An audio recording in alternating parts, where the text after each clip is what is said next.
waxa la sugaa waa in garsooraha uu markan seeriga uu ka dhawaajiya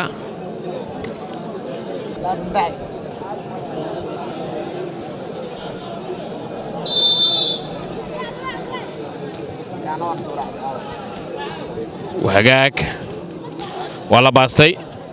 مركله وكان كوحده هرسد ayaa kubada haystaan ayaga suri dhiibaya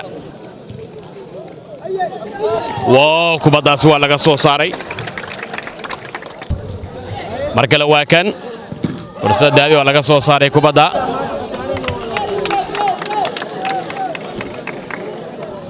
war fiican ay sameynayaan waa laga soo bixiyay markale waa kan seega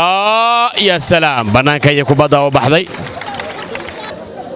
rigora ay soo turanayaan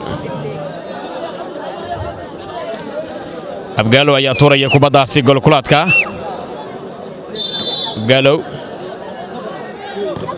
waa laga soo saaray kubada abgaalo waa laga bixiyay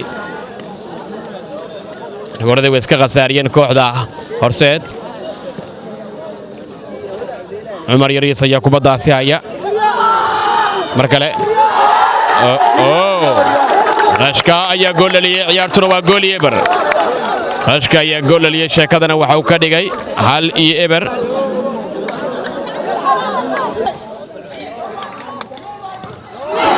ya salaam farxaan ayaa ka dhigay 1 farxaan ayaa 1 ka dhigay xidigaha zeereed ayaa malaha isku jawaabaya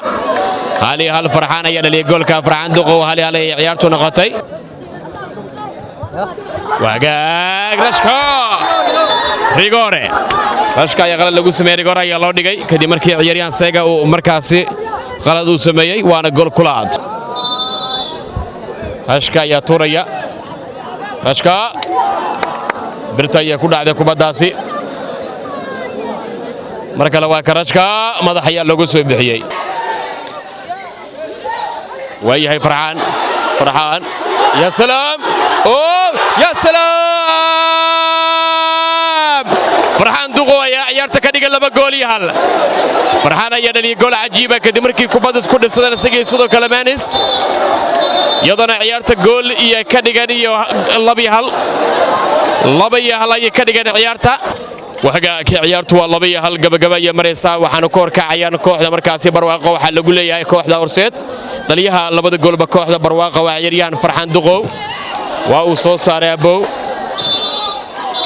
ugu dambeynna waa ay badiyeen kooxda barwaaqo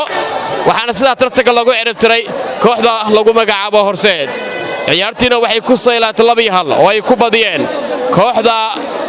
barwaaqo horseed ayaana hilfaha loo qaaday labada goolba waxa uu dhaliyay